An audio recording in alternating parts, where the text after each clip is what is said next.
Ngayong araw, pag-uusapan natin ang isang viral na post ng aktor na si Derek Ramsey na talaga namang nakaantig ng damdamin ng maraming netizens. Hindi ito tungkol sa kanyang career o bagong proyekto sa showbiz, kundi isang napaka-personal at emosyonal na karanasan na ibinahagi niya sa social media. Noong Martes, August 26, nag-upload si Derek ng isang video kung saan makikita siyang sumasailalim sa isang simpleng exercise. Pero kahit simple, ito raw ang isa sa pinakamahirap na pagsubok na hinarap niya. Sa video, makikita si Derek na nakapiring ang mga mata habang ginagabayan ng head coach ng Kami no Ken, si Nasser Kazi. Ang kanyang task? Pumili ng ilang piraso ng gusot na papel mula sa mesa at isang tabi ang mga hindi niya pipiliin. Para bang ordinaryong activity lang, pero ang significance nito, napakalalim. Habang ginagawa niya ang exercise, ipinaliwanag ni Derek na bawat markang inilalagay niya sa papel ay kumakatawan sa isang malakas na emosyon. Akala niya, tapos na ang journey nang matapos ang matitinding physical exercises, pero nagulat siya nang malamang may isa pang huling pagsubok at ito raw ang pinakasimple pero pinakamahirap. Dumating ang punto na tumigil siya sa pagpili at mataman na nakatingin sa papel na pinili niya. At nang alisin na ang piring sa kanyang mata, hindi na niya napigilang maluha. Sa kanyang caption, ibinahagi ni Derek ang kanyang naramdaman. In that moment, it felt like if I failed this one, everything I had pushed myself through, the pain, the struggle, the limits would all go to waste.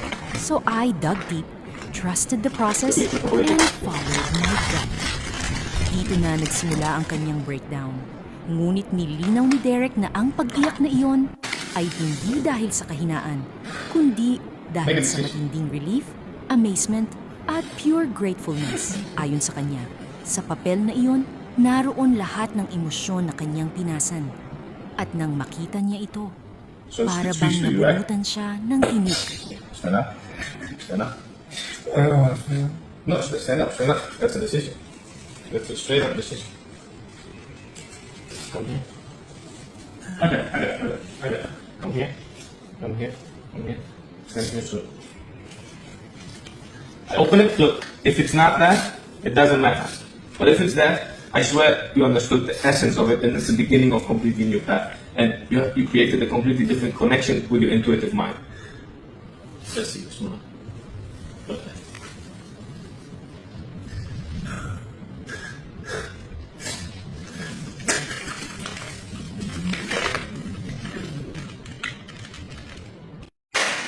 Welcome to the Coming Dolphin Training.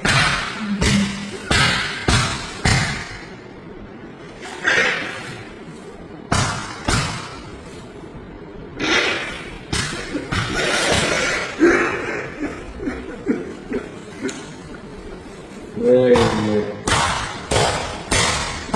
Very good. That's an intuitive one. That's the Coming Dolphin. This is what Coming Open is about. It's not about the violence and the act. It's this. Ang reaksyon ng mga netizens? Marami ang humanga kay Derek dahil sa kanyang tapang na ipakita ang isang mas mahina, mas vulnerable na side ng kanyang pagkatao. Sa mundo ng showbiz kung saan laging nakikita ng publiko ang glamorous side ng mga artista, bihirang-bihira ang ganitong klase ng raw at honest moment. Kung iisipin natin, ang exercise na ginawa ni Derek ay maaring simpleng picking of papers lang sa paningin natin. Pero sa mas malalim na level, isa itong metapora ng buhay. Marami tayong choices, marami tayong tinatanggihan, pero darating ang punto na kailangang humarap tayo sa kung ano talaga ang pinakamahalaga para sa atin. Nakaka-inspire ang mensahe ni Derek na hindi dapat katakutan ang pagkakaroon ng breakdown, dahil madalas dito natin nararamdaman ang tunay na breakthrough. At kung tutuusin, napapanahon ang kanyang kwento. Sa dami ng tao ngayon na dumadaan sa struggles, whether physical, emotional, or mental, nakaka-comfort malaman na kahit ang mga taong nasa spotlight tulad ni Derek Ramsey ay may pinagdadaanan din. Pero higit sa lahat, ipinapakita niya na ang pagpapakatotoo at pagharap sa ating emosyon ay hindi kahinaan, kundi isang uri ng lakas. Kaya naman, saludo kami kay Derek Ramsey sa pagbabahagi ng kanyang journey. Hindi lang niya na-inspire ang kanyang mga followers, kundi pati na rin ang maraming Pilipino na maaaring nakakaranas ng parehong pakiramdam. Ano ang masasabi niyo sa viral post na ito ni Derek? Nakaka-relate din ba kayo sa kanyang pinagdadaanan? I-share niyo ang thoughts ninyo sa comment section at huwag kalimutang mag-like at mag-subscribe para sa mas marami pang showbiz at inspirational stories. This has been your Trends Network at lagi nating tandaan, minsan ang pinakasimpleng bagay ang may pinakamalaking impact sa ating buhay.